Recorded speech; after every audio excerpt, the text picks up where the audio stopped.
Hello friends, welcome back to my channel, A Little Geek, A Little Chic. Today we're going to talk about the books that I want to read in the month of September, so grab yourself your beverage of choice and let's talk about the books.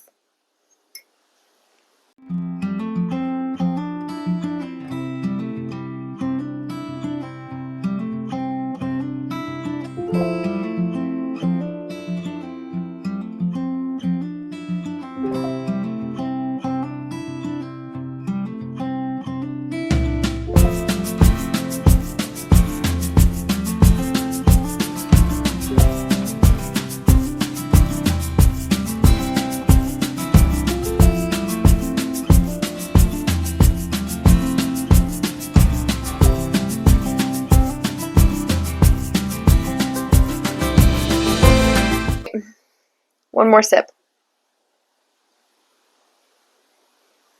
I am channeling all the fall vibes. I have already put up a lot of decor in my house. Let's turn this up here. You can see all the leaves and whatnot.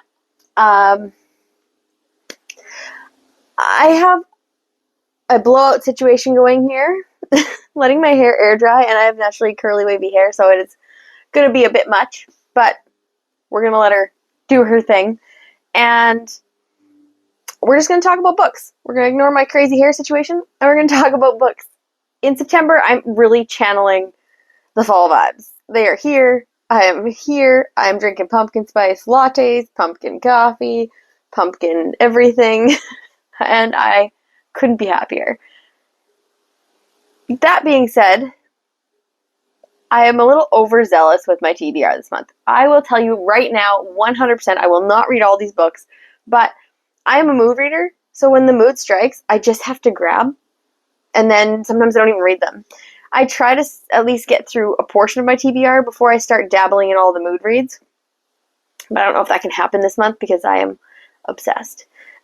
First off, let's start with the book that I was supposed to read last month, but I did not get to. It is number one on my list because I am totally here to finish off this trilogy, and that is Children of Anger or Anguish and Anarchy. This is the third book in the Children of Blood and Bone series, and it's not very big. The pages are stunning. The book is beautiful, and I'm going to read it. So we follow our main character, and she basically, her mother has died, and her people have been relegated to not use magic, and they basically are just subdued until she finds some kind of scrolls or papers, and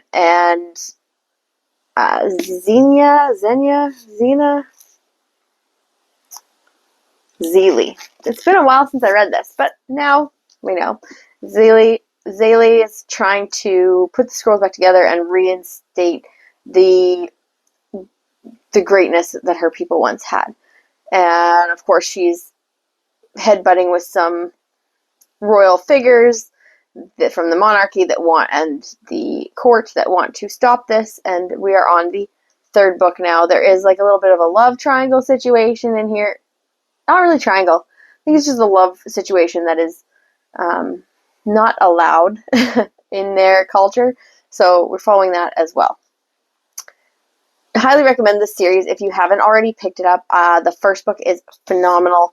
It was huge like 3 summers ago, and I loved it and couldn't put it down. The second book is also very good, and now we're on to the third and final book, and I'm very excited to read that. So that will be read this month for sure.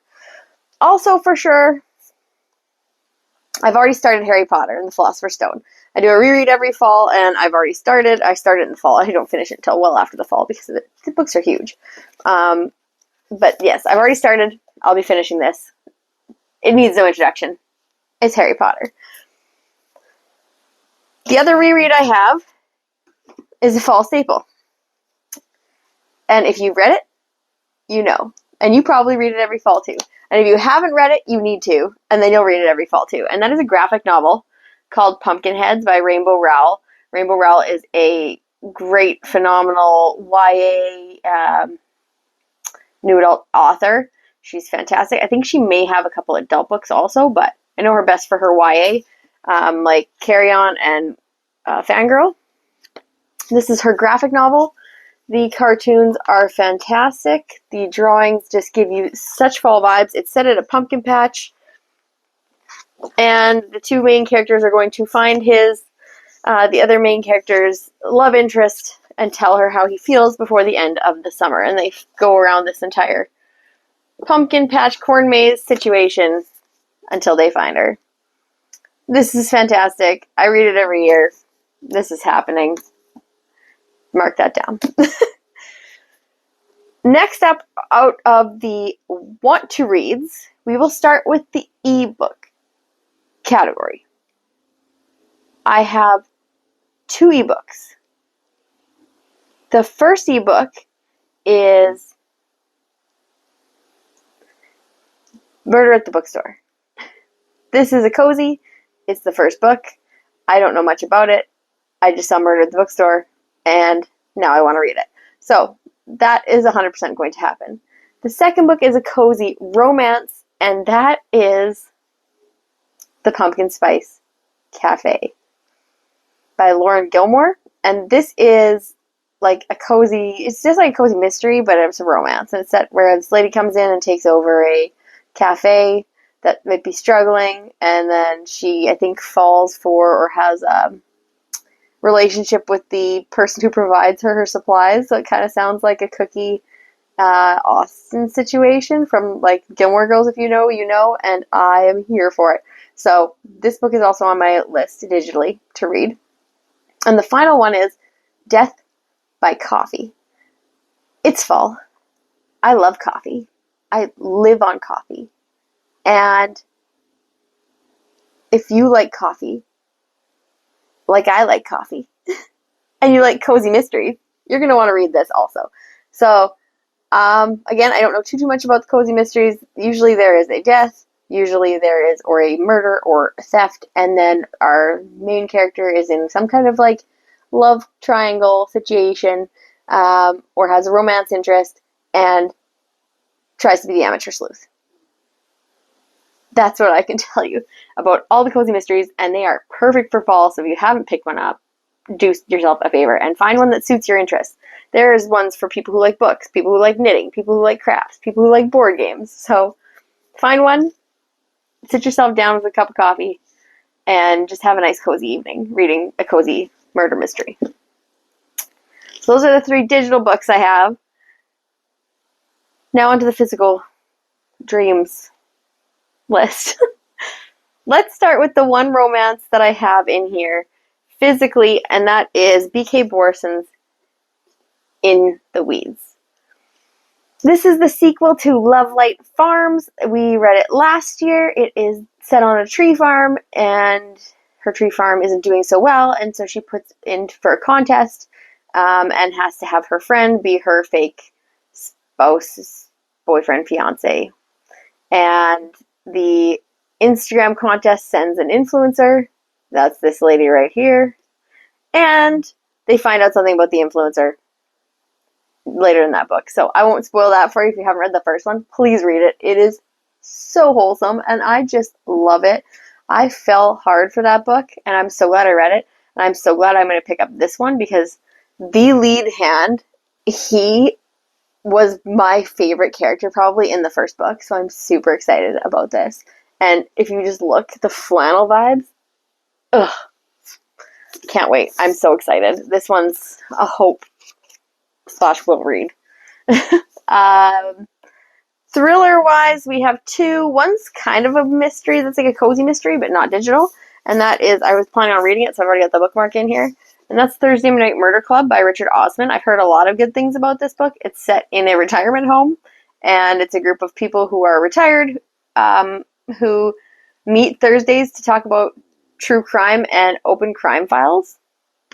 So that just sounds entertaining. And then someone dies, like a local developer dies, and that just means they now have a real crime to investigate. Gonna pick this one up, hopefully. I'm very excited to delve into those characters. And even gives me like seniors in a home getting into trouble vibes. That gives me like Golden Girls kind of feels. I'm there for. This one is a thriller that's on my list. It is set pretty much right about now. And that is The House Across the Lake by Riley Sager. I was meaning to pick this up last year, and for some reason, I picked it up, and then I put it down, and then I didn't pick it up again, and I only got like a chapter or two in. I'm not sure why I didn't pick it up again. But we follow this woman who lives in a lakeside resort wooded area. It's full of families and everybody during the summer, cottage country. Everybody kind of leaves during the fall, closes up their cottages, unless you have a year-round and you live out there. Our main character is a widowed actress, I believe, and she lives out there. There's also a house across the lake, fitting, that she can see from her house, and it has recently been sold, and the owners are now a tech tycoon and his wife. She's a model or an actress, a famous one, and so she kind of is like keeping an eye on this couple, and something weird is happening over there that she doesn't love, and then she's getting like bad vibes from it, and then the actress goes missing. So she has to figure out what happened. She doesn't have to, but she gets inquisitive and tries to figure out what happened, and I'm here for it. It's Riley Sager. I don't need to know much more than that. I am 100% a Riley Sager diehard fan, and I will read it all. So that's on my list. Next is another fantasy. This one is, if I don't read a ton of fantasy, but if you had to take a fantasy plot, theme, setting, world, and give it to me, anything set in the circus. I don't know why a dark circus is so appealing, but it is. So I'm hoping to read Sanctuary of the Shadow. This follows our main character, Harrow, who lives in the circus, or is in the circus. She uses it as a way to hide from the world and the people who basically killed off her entire clan, and hide her abilities. She is there, and a gentleman comes into the circus that she maybe has an attachment for, or develops an attachment for, and he's looking for people just like her, and she's trying to hide in plain daylight from being found out about her abilities, and that she's a surviving member of the clan that was offed. That's all I really know about this, and that it's set in a dark circus, and that is my jam, 100%. Any dark circus novel, I'm here for, especially when they're this beautiful.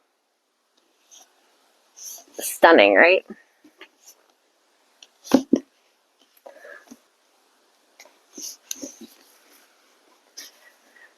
And the last book is a book that will probably take me 2 months, if not more, to read. And I'm planning to buddy read this with Kim over at Bookshelf Bunny. If you have not followed her channel, please do. You guys, this book has chapters.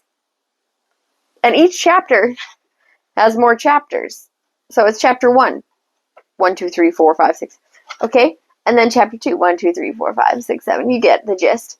But then there's also parts. So it's part 1, chapter 1. 1, 2, 3, 4, 5, 6, 7. Part 2, chapter 3. 1, 2, 3, 4, 5, 6. Like, it's insane how large this book is. It is just under, I think it is literally just under 850 pages. It looks like it's 841 pages. This will be my biggest book attempt, the largest book that I've attempted to read since Pillars of the Earth, and I did not. I liked the writing was beautiful. I will give it that. But oh my god, they were so long. And there's so many pages for the same thing. I just could go 20 pages and you're still laying the same brick. And I'm like, I can't. I finished it, but that was absolutely insane. And I'm hoping this book is different. I'm hoping this book is not just long for the sake of being long. I'm hoping this book is long because it's structured and has a lot of body to it and depth. And being this author, I have great hopes that he did it well. And that is Stephen King, 11/22/63. If you have not read this book, maybe join us. We're doing a buddy read. Yeah. If you have read this book, let me know if it's as good as it's hyped up to be. or if we're both going to be super let down by it and it's going to take a whole 2 months of my life that I'll never get back. But Stephen King 11/22/63 is definitely getting started in September, unlikely to be finished in September, but definitely getting started in September. So that's it, folks. That's it for me and the books that I would like to read in the month of September. What are you reading in the month of September? Are you full on invested into pumpkins and spooky season and spice? Let me know. If you are, what are you reading? If you're not, are you still into the summer books? And if so, what are you reading? Thank you so much for watching. Please do not forget to like and subscribe if you like this video. And I'll see you guys soon with another video. Bye.